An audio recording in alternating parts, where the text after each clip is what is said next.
Assalamualaikum warahmatullahi wabarakatuh.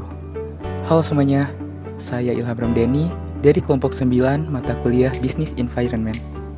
Pada kesempatan kali ini, saya akan membahas mengenai strategi dan lingkungan yang berubah. Baik, yuk kita langsung saja masuk ke pembahasannya. Yang pertama adalah kebutuhan untuk memantau perubahan lingkungan. Setiap organisasi, mulai dari pedagang tunggal terkecil hingga perusahaan multinasional terbesar, baik sektor publik maupun swasta, idealnya harus memantau lingkungannya secara terus-menerus untuk mengidentifikasi potensi perubahan atau perkembangan tren jangka panjang yang dapat mengaruhi perusahaan.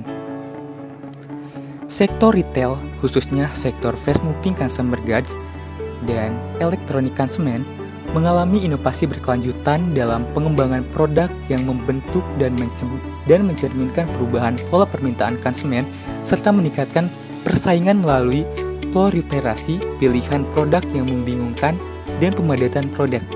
Siklus hidup. Namun ini terkadang tidak cukup.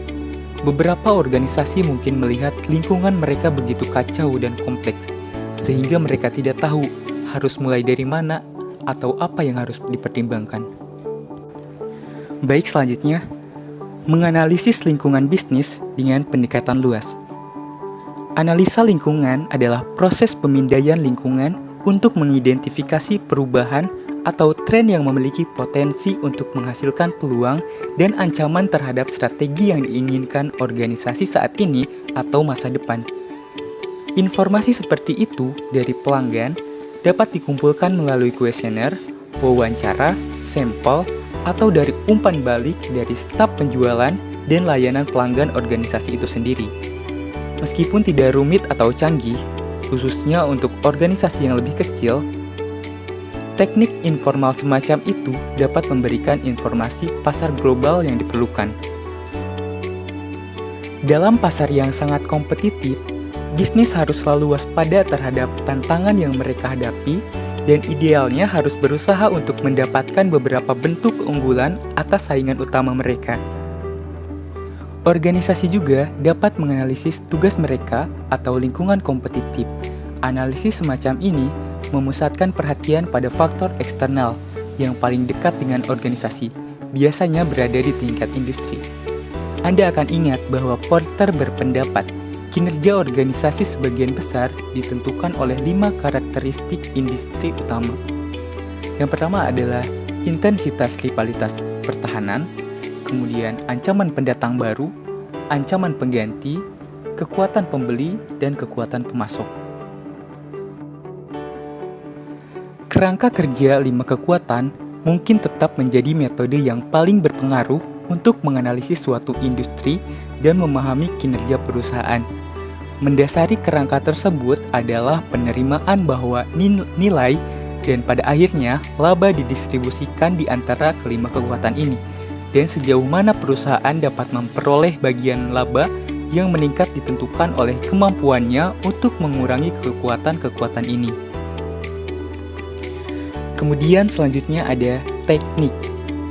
Organisasi dapat menggunakan berbagai teknik untuk membantu mereka dalam menganalisis lingkungan eksternal.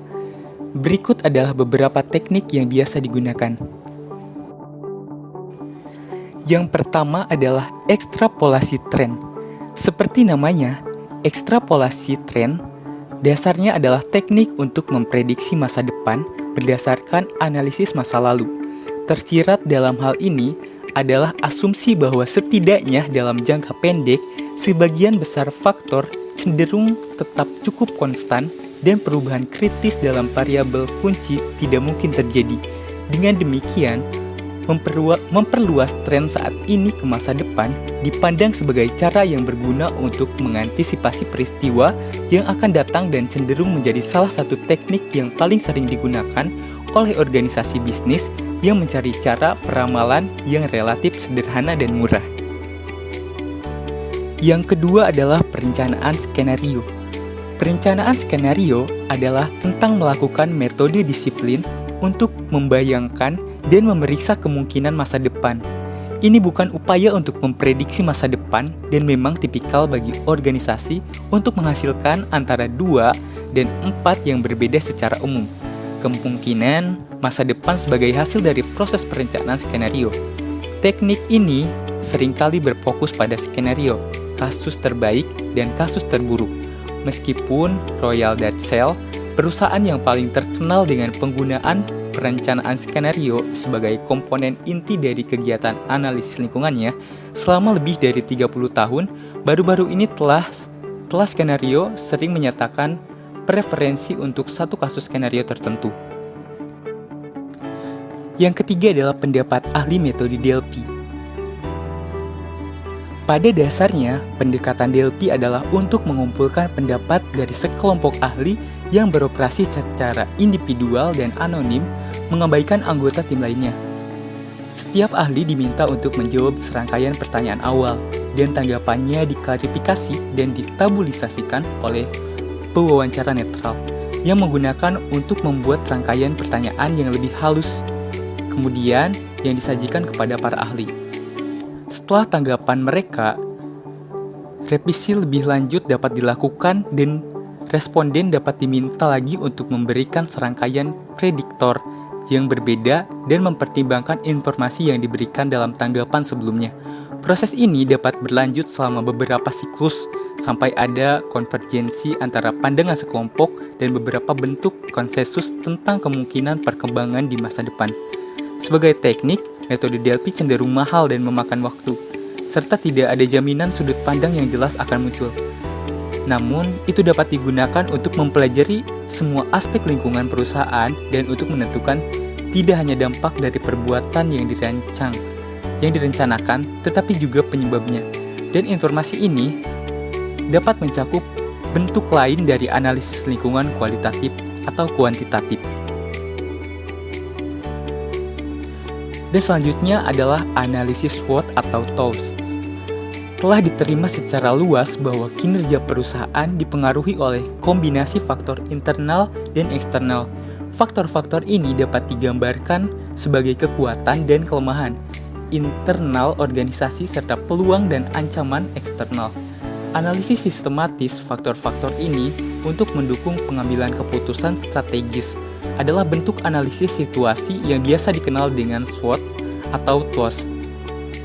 Titik awal analisis SWOT biasanya adalah penilaian kekuatan dan kelemahan internal organisasi yang dapat dilakukan oleh manajemen atau konsultan eksternal untuk memberikan pandangan yang lebih objektif. Faktor-faktor yang diidentifikasi kemudian dapat diberi skor untuk menunjukkan kepentingannya. Dengan masalah yang lebih penting menerima skor yang lebih tinggi, proses ini kemudian diulang terhadap peluang dan ancaman eksternal perusahaan untuk menyoroti faktor eksternal yang dapat diharapkan berdampak. Yang terakhir yaitu meniru analisis lingkungan.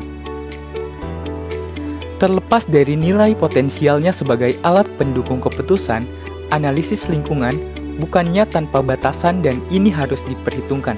Pertama-tama, analisis lingkungan bisnis bukanlah ilmu pasti dan tidak menghilangkan ketidakpastian bagi organisasi. Misalnya, karena kejadian tak terduga yang tidak mengikuti pola yang biasanya terjadi, manajer juga tidak boleh melihatnya sebagai cara untuk memprediksi masa depan. Membiarkan mereka melalaikan tanggung jawab mereka sebagai perencana strategis dan pembuat keputusan dengan menyalahkan masalah kekurangan dalam penerapan beberapa teknik atau ketidakakuratan dalam data yang diberikan. Selain itu, analisis lingkungan dengan sendirinya tidak menjamin keefektifan organisasi dan kadang-kadang dapat mempersulit pengambilan keputusan dengan memberikan informasi yang menantang indera intuitif para manajer yang berpengalaman. Bahayanya adalah analitik itu sendiri dapat menjadi target dan mengaburkan informasi dan data dari sumber lain daripada digunakan bersamaan dengan mereka. Oleh karena itu, nilainya dalam pemikiran strategis dan pengambilan keputusan strategis mungkin tidak sepenuhnya dieksploitasi dan ini mungkin merupakan peluang yang terlewatkan bagi organisasi, serta penggunaan sumber daya, kekuatan yang tidak efektif dan efisien. Cukup sekian video pembahasan dari saya. Terima kasih telah menonton video ini sampai akhir. Wassalamualaikum warahmatullahi wabarakatuh.